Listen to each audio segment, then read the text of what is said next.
ఈరోజు మనం మన క్లాస్లో ఇండియన్ పాలిటీ సబ్జెక్ట్ సంబంధించి ఇండియన్ కాన్స్టిట్యూషన్లో ఉండే షెడ్యూల్స్ గురించి మనం ఈరోజు డిస్కస్ చేద్దాం. ఇండియన్ కాన్స్టిట్యూషన్కి సంబంధించి ఒక 2 పాయింట్స్ మనం చూసుకుందాం. ఇది ఏంటంటే మనకి కాన్స్టిట్యూషన్ అనేది అడాప్టెడ్ అంటే మనం ఎప్పుడు కంప్లీట్ చేసుకున్నామంటే 26 నవంబర్ 1949. సో ఈ వర్డ్ గుర్తుపెట్టుకోండి, Indian constitution adopted on 26 November 1949. So ఈ డేట్ రోజున మనం అడాప్ట్ చేసుకున్నాం కాన్స్టిట్యూషన్ని. తర్వాత ఇది came into force on అంటే మనకి యూజ్లోకి ఎప్పుడు వచ్చిందంటే 26 జాన్ 1950. సో మనకి తెలుసుగా 26 జాన్ మన రిపబ్లిక్ డేగా సెలబ్రేట్ చేసుకుంటాం. సో ఈ డేట్స్ అనేవి మనకి ఇంపార్టెంట్, ఇవి కూడా మనకి ఎగ్జామ్లో అడిగే అవకాశం ఉంది. ఇప్పుడు మన షెడ్యూల్స్ని ఎలా గుర్తుపెట్టుకోవాలి, అవి ఎన్ని ఉంటాయి అండ్ ఒక్కొక్క షెడ్యూల్లో ఏమేమి ఉంటాయి అవన్నీ మనం ఫుల్ డీటెయిల్స్ ఇందులో తెలుసుకుందాం. మనకేంటంటే మనం అడాప్ట్ చేసుకున్నప్పుడు మన కాన్స్టిట్యూషన్లో ఎన్ని షెడ్యూల్స్ ఉన్నాయంటే టోటల్ 8 మాత్రమే ఉండేటి. మొత్తం 8 షెడ్యూల్స్ మాత్రమే ఉన్నాయి మన కాన్స్టిట్యూషన్లో అడాప్ట్ చేసుకున్న టైంలో. కానీ ఇప్పుడు అంటే మనం అప్డేట్ చేసుకుంటూ రావడం వల్ల ఇప్పుడు మనకి ఎన్ని ఉన్నాయంటే టోటల్ మనకి 12 షెడ్యూల్స్ అనేవి ఉన్నాయి. సో ఇది కూడా మనకి ఇంపార్టెంట్, ఇవి గుర్తుపెట్టుకోవాలి. బిఫోర్ అండ్ ఇప్పుడు నౌ ఇప్పుడు మనకి ఎలా ఉన్నాయంటే టోటల్ 12 ఉన్నాయి. సో ఇప్పుడు ఈ 12 ఏంటివో మనం ఇప్పుడు తెలుసుకుందాం. సో మనం ఏమనుకున్నాం, టోటల్ 12 షెడ్యూల్స్ ఉన్నాయి. ఈ 12 షెడ్యూల్స్ని మనం ఎలా గుర్తుపెట్టుకోవాలంటే ఇది ఒక చిన్న ట్రిక్ లాగా అన్నమాట. ఇదేంటంటే tears of old PM. So ఇలా మనం గుర్తుపెట్టుకోవచ్చు టియర్స్ ఆఫ్ ఓల్డ్ పిఎం అని. ఇందులో ఒక్కొక్క లెటర్ అనేది మనకు ఒక్కొక్క షెడ్యూల్స్ని మనం గుర్తుపెట్టుకోవచ్చు అన్నట్టు ఒక్కొక్క లెటర్ ద్వారా. సో ఇక్కడ మనకి 1 2 3 4 5 టోటల్ 12 లెటర్స్ ఉన్నాయి. సో ఇది మనకి ఈజీగా సెంటెన్స్ అనేది గుర్తుంటుంది కాబట్టి మనం ఇలా రాసాం. ఇందులో ఏంటంటే ఫస్ట్ షెడ్యూల్ మనకి ఏం చెప్తుంది అంటే టెరిటరీస్ గురించి చెప్తుంది. Territories union and it's territories, మన ఇండియాలో ఉండే స్టేట్స్, తర్వాత యూనియన్ టెరిటరీస్, వాటికి సంబంధించిన నేమ్స్, అలాగే వాటి టెరిటరీ అంటే వాళ్ళ బార్డర్, వాళ్ళ ప్లేస్ అనేది ఎక్కడి నుంచి ఎక్కడి వరకు ఉంటుందని టోటల్ ఇందులో మనకి డిఫైన్ చేస్తారు అన్నట్టు. టెరిటరీస్ ఈ షెడ్యూల్ 1లో ఉంటుంది మనకి. నెక్స్ట్ ఏంటంటే అంటే ఏంటంటే ఎమ్యూల్మెంట్స్ అంటే అలవెన్సెస్, ప్రివిలేజెస్, సో శాలరీస్ కానీ అవన్నీ మనకి ఇందులో డీటెయిల్స్ అనేది ఉంటుంది ఈ షెడ్యూల్ 2లో. అంటే శాలరీస్ అంటే మనకి ప్రెసిడెంట్కి కానీ, తర్వాత గవర్నర్స్కి, సీజే, సుప్రీం కోర్ట్స్, జడ్జెస్కి, సో వీళ్ళకి శాలరీస్ అనేది ఎంత ఇవ్వాలి అనేది మనకి ఈ ఎంబుల్మెంట్స్లో మనకి ఇవ్వడం జరుగుతుంది. నెక్స్ట్ థర్డ్ ఏంటంటే అఫర్మేషన్స్ ఆర్ ఓత్స్ అంటే ప్రమాణ స్వీకారం చేస్తారు కదా మన ఎమ్మెల్యేలు కానీ, తర్వాత ప్రెసిడెంట్స్, గవర్నర్స్, సో ఇలాంటి వాళ్ళకి అఫర్మేషన్స్, ఓట్స్, ప్రమాణ స్వీకారంకి సంబంధించిన ఫుల్ డీటెయిల్స్ అనేవి మనకి థర్డ్ షెడ్యూల్లో ఉన్నాయి. నెక్స్ట్ ఫోర్త్ షెడ్యూల్ చూసుకుంటే రాజ్యసభ సీట్స్. అంటే ఏంటి మనకి రాజ్యసభ సీట్స్ అని షార్ట్ ఫామ్లో గుర్తుపెట్టుకోండి. కానీ మనకి ఇందులో ఫుల్ డీటెయిల్స్గా చూసుకుంటే మనకి రాజ్యసభ సీట్స్ అంటే ఏంటంటే స్టేట్స్కి అలాగే యూనియన్ టెరిటరీస్ అంటే తెలుసు కదా మనకి జమ్మూ కాశ్మీర్ కానీ, సో ఇలాంటివి. సో వీటికి సీట్స్, రాజ్యసభలో ఎన్ని సీట్స్ ఉన్నాయి అనేది మనకి ఇందులో ఫోర్త్ షెడ్యూల్లో మనకి ఫుల్ డీటెయిల్స్ ఉంటాయి. రాజ్యసభ సీట్స్, ఏ స్టేట్కి ఎన్ని సీట్లు ఉంటాయి, ఎన్ని ఇవ్వడం జరిగింది అనేది. తర్వాత ఫిఫ్త్ ఏంటంటే మనకి షెడ్యూల్ ఏరియాస్, తర్వాత షెడ్యూల్ ట్రైబ్స్, అలాంటి ఏరియాస్లో మనకి అడ్మినిస్ట్రేషన్ అనేది ఎలా ఉండాలి, సో అక్కడ పరిపాలన ఎలా జరగాలి మనకి ఇక్కడ మనకి 5th షెడ్యూల్లో మనకి చెప్పడం జరిగింది. నెక్స్ట్ ఇక్కడ 6th షెడ్యూల్లో మనకి ఓ ఉంది. ఓ అంటే ఏంటంటే అదర్ ఏరియాస్. ఇవి కాకుండా అదర్ ఏరియాస్ అంటే మనకి అస్సాం కానీ, మేఘాలయ కానీ, త్రిపుర కానీ, మిజోరాం, సో ఈ ఏరియాలో మనకి అడ్మినిస్ట్రేషన్ అనేది ఎలా ఉండాలో మనకి ఇందులో చెప్పబడింది. So north eastern state side అన్నట్టు. నెక్స్ట్ 7th షెడ్యూల్ చూసుకుంటే ఎఫ్ అంటే ఏంటిదంటే ఫెడరలిజం.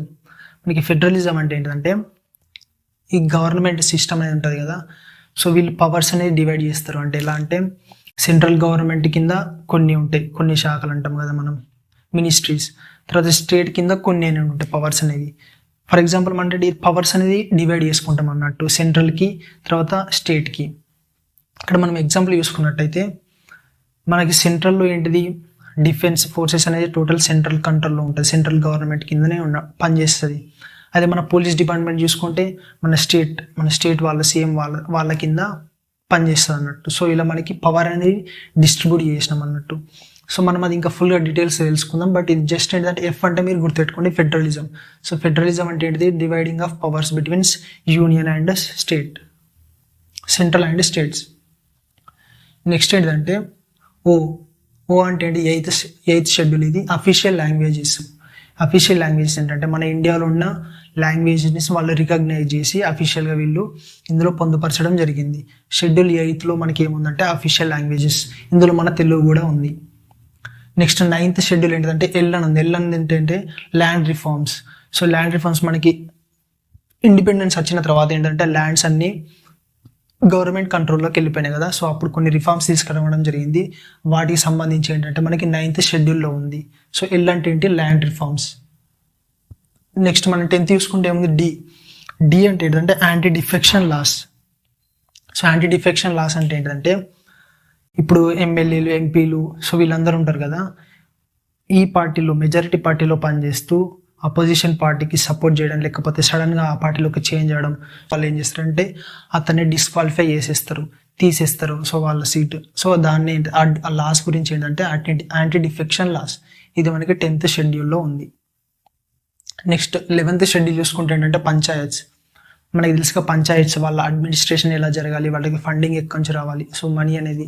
సో అడ్మినిస్ట్రేషన్ కొంచెం దానికి సంబంధించిన డీటెయిల్స్ అనేవి మనకి 11th షెడ్యూల్స్లో ఉంది. నెక్స్ట్ సేమ్ కూడా 12th ఏంటంటే మున్సిపాలిటీస్. ఈ మున్సిపాలిటీస్ సంబంధించిన అడ్మినిస్ట్రేషన్ ఎలా జరగాలి, సో దానికి సంబంధించిన రూల్స్ అనేవి మనకి 12th షెడ్యూల్లో ఉన్నాయి. సో ఇది మనకి ట్రిక్ లాగా ఇది గుర్తుపెట్టుకోండి, టియర్స్ ఆఫ్ ఓల్డ్ పిఎం. ఇప్పుడు మనం ఏంటంటే ఒక్కొక్క షెడ్యూల్ గురించి ఫుల్గా తెలుసుకుందాం. ఫస్ట్ షెడ్యూల్ ఏంటి, సెకండ్ ఏంటిది, సో ఇది మనకు గుర్తుపెట్టుకోవడానికి మనం జస్ట్ ఇట్లా రాసాం. సో ఈ వర్డ్స్ అనేవి మనకి షెడ్యూల్స్లో ఉంటాయి. మీరు ఆ ఒక్క వర్డ్తోటి మనం పూర్తిగా మ్యాటర్ అనేది రికగ్నైజ్ చేసుకోవాలి మైండ్లో. ఇప్పుడు మనం ఒక్కొక్క షెడ్యూల్ గురించి డీటెయిల్స్ అనేవి ఫుల్గా తెలుసుకుందాం. మనకి ఫస్ట్ షెడ్యూల్ వచ్చేసి ఏంటంటే the union and it's territories. So ఇందులో మనకి ఏమేమి ఉంటాయంటే స్టేట్ నేమ్స్, అలాగే it's territorial extent. So state యొక్క నేమ్స్ ఉంటాయి, ప్రతి ఒక్క మన ఇండియాలో ఉండే ప్రతి ఒక్క స్టేట్కి నేమ్స్, అలాగే అవి ఎక్కడి నుంచి ఎక్కడి వరకు స్ప్రెడ్ అయి ఉన్నాయి, వాటి యొక్క బార్డర్స్ ఏంటి అనేవి మనకి ఇందులో ఫస్ట్ షెడ్యూల్లో ఉంటాయి. నెక్స్ట్ ఏముంటాయి, union territories and their territorial extent. Union territories అంటే తెలుసుగా యూటీస్, మనకి జమ్మూ కాశ్మీర్, తర్వాత లడాక్, సో పుడుచేరి, సో ఇలాంటివన్నీ మనకి యూటీస్. సో వాటికి సంబంధించి కూడా నేమ్స్ ఉంటాయి, అలాగే వాటి బార్డర్స్ ఎక్కడి నుంచి ఎక్కడి వరకు అనేది మనకు టోటల్ డీటెయిల్స్ అనేవి షెడ్యూల్ 1లో ఉంటాయి. సో అర్థమైపోయింది కదా. సో మనం ట్రిక్లో ఏం గుర్తుపెట్టుకున్నాం, ఓన్లీ టెరిటరీస్. సో ఈ టెరిటరీస్ తోటి మనకి మీద మొత్తం గుర్తు రావాలి ఫస్ట్ షెడ్యూల్లో. నెక్స్ట్ ఏముందంటే second, ఎమ్యూల్మెంట్స్, allowances and privileges of president of India, governor, Supreme Court and high court judges, తర్వాత CAG, comptroller and general, next speaker, deputy speaker of Lok Sabha and so etcetera. ఏంటంటే ఎమ్యూల్మెంట్స్, అలవెన్సెస్ అండ్ ప్రివిలేజెస్. సో ఎవరైతే గవర్నమెంట్లో పనిచేస్తున్నారో higher పొజిషన్లో ఉన్న వాళ్ళకి సంబంధించి salaries కానీ, allowances కానీ, వాళ్ళకి ప్రివిలేజెస్ ఏమేమి ఉంటాయి, సో ఎవరికి సంబంధించి అని మనకి ఇక్కడ టోటల్ డీటెయిల్స్ అనేవి సెకండ్ షెడ్యూల్లో ఉంటాయి అన్నట్టు. అంటే ప్రెసిడెంట్కి మనకి శాలరీ ఎంత ఇస్తారు, తర్వాత వాళ్ళకి అలవెన్సెస్ ఏమేమి వస్తాయి, సో ఇవన్నీ మనకి సెకండ్ షెడ్యూల్స్లో ఉంటాయి అన్నట్టు. సో గవర్నర్స్ కానీ, నెక్స్ట్ సుప్రీంకోర్టు, హైకోర్టు జడ్జెస్, తర్వాత speaker and deputy speaker of Lok Sabha, తర్వాత chairman and deputy chairman of Rajya Sabha. So ఇలాంటి మనకి టోటల్ ఇందులో సెకండ్ షెడ్యూల్లో ఉంటాయి. నెక్స్ట్ థర్డ్ చూసుకున్నట్టయితే ఏంటంటే ఓత్ ఆర్ అఫర్మేషన్స్. అంటే ఏంటంటే ప్రమాణ స్వీకారం చేస్తారు ఇప్పుడు, సో అవన్నీ మనకి ఇందులో ఉంటాయి అన్నట్టు. యూనియన్ మినిస్టర్స్ చేసేటప్పుడు, ఎంపీస్, తర్వాత జడ్జెస్కి, సో ఇలా మనకి ప్రతి ఒక్కరికి ఓట్స్, వాటి యొక్క ప్రమాణ స్వీకారం అనేది మనకి థర్డ్ షెడ్యూల్లో టోటల్స్ ఉంటాయి అన్నట్టు మనకి థర్డ్ షెడ్యూల్లో. సో మనం ఏమేమి గుర్తుపెట్టుకున్నాం, ట్రిక్ ప్రకారం అయితే ఏంటి, మనం టెరిటరీస్ అనే వర్డ్ గుర్తుపెట్టుకున్నాం. ఇందులోనేమో టియర్స్ అన్నప్పుడు, ఈ అన్నప్పుడేమో ఎమ్యూల్మెంట్స్, ఏ అన్నప్పుడు ఏంటిది ఎఫర్మేషన్స్. సో ఇలా మనకి ఒక్కొక్క వర్డ్ ఇందులో నుంచి గుర్తుపెట్టుకుని టోటల్ మ్యాటర్ అనేది మనం గుర్తు తెచ్చుకోవాలి. మనం ఇప్పుడు ఫోర్త్ చూసుకున్నట్టయితే ఏంటంటే మనకి allocation of seats in Rajya Sabha to states and UTs. So మనకి ఏంటంటే స్టేట్స్ అలాగే యూనియన్ టెరిటరీస్ ఉంటాయి కదా, వాటికి ఎన్నెన్ని సీట్స్ ఇవ్వాలి రాజ్యసభలో, సో వాటికి సంబంధించి ఏంటంటే మనకి ఫోర్త్ షెడ్యూల్స్లో ఉంటాయి. సో అర్థమైందిగా, allocation of seats in Rajya Sabha to states and UTs. So మనం ఏమని గుర్తుపెట్టుకున్నాం, టియర్స్ ఆర్ ఏంటంటే రాజ్యసభ సీట్స్. సో మనకి ఆ ట్రిక్లో మనకి ఏంటి, రాజ్యసభ అనేది ఆర్ రిప్రజెంట్ చేస్తుంది. నెక్స్ట్ ఫిఫ్త్ చూసుకున్నట్టయితే ఫిఫ్త్ షెడ్యూల్ ఏంటంటే administration and control of schedule areas and schedule tribes. So మనకి అడ్మినిస్ట్రేషన్ పర్పస్లో ఈ షెడ్యూల్ ఏరియాస్ ఇక్కడ మనకి స్పెషల్ లాస్ కానీ సో అలాంటివి ఉంటాయి అన్నట్టు మనకి. అదేంటంటే ఫిఫ్త్ షెడ్యూల్లో ఉంది మనకి. నెక్స్ట్ సిక్స్త్ ఏంటంటే same administration and control of ఈ స్టేట్స్లో స్పెషల్గా ఇక్కడ ట్రైబ్స్ ఉంటారు కదా, వీళ్ళకి సంబంధించి అడ్మినిస్ట్రేషన్ సపరేట్ రూల్స్ ఉంటాయి అన్నట్టు వీళ్ళ కోసం. సో ఇదేంటంటే మనకి సిక్స్త్ షెడ్యూల్లో ఉంది. ఇందులో ఏమేమి ఉంటాయంటే అస్సాం, మేఘాలయ, త్రిపుర, తర్వాత వచ్చేసి మిజోరం. సో ఈ స్టేట్కి సపరేట్గా మనకి 6th షెడ్యూల్లో ఇవ్వడం జరిగింది. నెక్స్ట్ 7th షెడ్యూల్లో ఏముందంటే dividing of powers between union and states.